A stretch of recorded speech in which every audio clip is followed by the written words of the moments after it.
हनुमान की, अंजनी माता की।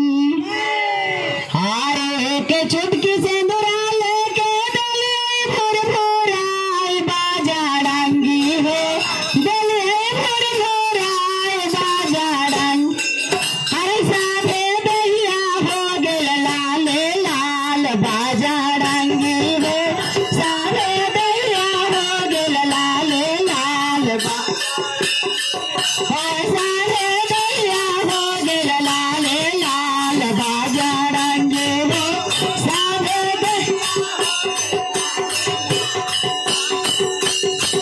हरे सोने से राई गंगा जल पानी बाजा डांगी, गंगा जल हरे आरती चरण धुलाए बैठे हार बाजा, हरे चरण धुलाए बैठे हरे चंदन जाओगी रात न जड़े वो बाजा डांगे हो, न जड़े वो बाजा डांगे हो। आसनी बैठाए वो तो हार बाजा डांगी हो, आसनी बैठाए वो तो हार बाजा डांगे हो, आसनी बैठाए वो तो हार बाजा डांगे हो। एक चुटकी से दुरा लेके बोलिए फुरफुराए बाजा डांगे हो, बोलिए फुरफुराए। हरे साथे दहिया हो गेल लाल लाल बाजा डांगी हो, साथे दहिया हो गेल लाल।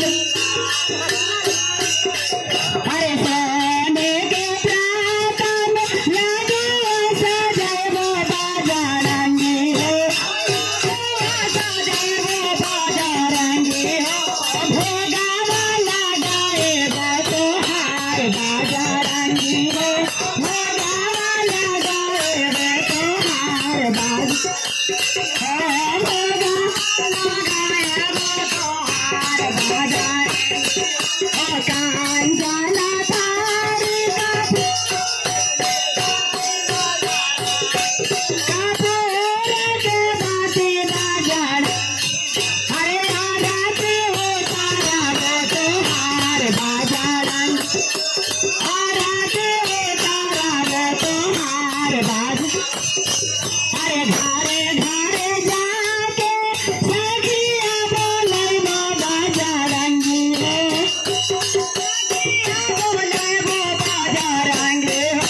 बाजा ना बोला अरे बाजा डांगी हो, बाजा ना बोला रे वो तो अरे बाजा डांगी हो, बाजा ना रे वो तो अरे बाजा डांगी हो, बाजा ना बोला रे वो तो अरे बाजा